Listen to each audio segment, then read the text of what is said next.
Hello students, আশা করছি সকলেই ভালো আছো। আর তোমরা দেখছো তোমাদের প্রিয় YouTube channel RS tutorial guide.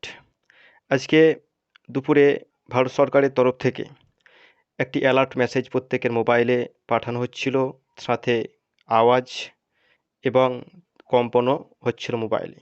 তো কেন এই আওয়াজ বা কেন এই এমার্জেন্সি মেসেজ, সম্পূর্ণ আজকের ভিডিওতে আলোচনা করব। আমি সর্বপ্রথম মেসেজটা পড়ছি, তোমরা মন দিয়ে শোনো, তারপরেই আমি বলবো কেন এই মেসেজটা শো করানো হচ্ছিল। দেখো, এটি ভারত সরকারের কমিউনিকেশন বিভাগ সেল ব্রডকাস্টিং সিস্টেমের মাধ্যমে পাঠানো একটি নমুনা পরীক্ষার বার্তা। দয়া করে এই বার্তাটিকে উপেক্ষা করুন, কারণ আপনার পক্ষ থেকে কোনো পদক্ষেপের প্রয়োজন নেই। এই বার্তাটি জাতীয় দুর্যোগ ব্যবস্থাপনার কর্তৃপক্ষ দ্বারা প্রয়োগ করা pan India emergency alert system পরীক্ষা করার জন্য পাঠানো হয়েছে। এটি লক্ষ্য জনসাধারণের নিরাপত্তা বৃদ্ধি করা এবং জরুরি পরিস্থিতি সময়মতো সতর্কতা প্রদান করা।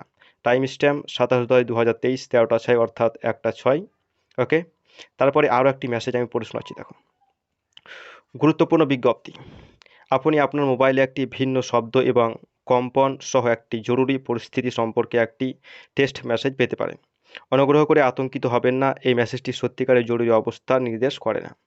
এই মেসেজটি একটি পরিকল্পিত ট্রায়াল প্রক্রিয়ার অংশ হিসাবে জাতীয় দুর্যোগ ব্যবস্থাপনা কর্তৃপক্ষের সহযোগিতায় ভারত সরকারের টেলিকমিউনিকেশন বিভাগ দ্বারা পাঠানো হয়েছে। তো স্টুডেন্টস, এটা নিয়ে তোমাদের আতঙ্কিত হওয়ার কোনো প্রয়োজন নেই। এটি ভারত সরকারের খুব একটি ভালো উদ্যোগ। যদি তোমাদের এলাকায় কোনো রকম প্রাকৃতিক দুর্যোগ, যেমন বন্যা, ভূমিকম্প বা আদার্স কোনো প্রাকৃতিক দুর্যোগের খবর যদি আমাদের আবহাওয়া দপ্তর পায়, তো সময় মতো যেন তোমাদেরকে বা আমাদেরকে সেই মেসেজটা পাঠাতে পারে প্রত্যেকের মোবাইলে। হয়তো এমন কোনো প্রাকৃতিক দুর্যোগ হয়ে গেল, সেখানে নেটওয়ার্ক একদম বন্ধ। নেটওয়ার্ক না থাকলে আমরা খবর পাচ্ছি না, হোয়াটসঅ্যাপ চলবে না, বা নেট না চললে আমরা কোনো রকম খবর পাবো না। সেও যেন এমার্জেন্সি অ্যালার্ট আমাদের মোবাইলে পাঠাতে পারে, তারই একটি ট্রায়াল বা পরীক্ষা চলছিল। এটা নিয়ে ভয় পাওয়ার কোনো কারণ নেই। এটা সত্যিই আমাদের জন্য একটি খুশির খবর ভারত সরকারের তরফ থেকে নেওয়া হয়েছে। তো আশা করছি তোমরা বুঝতে পেরেছো কেন এই এমার্জেন্সি মেসেজটা দেওয়া হয়েছে।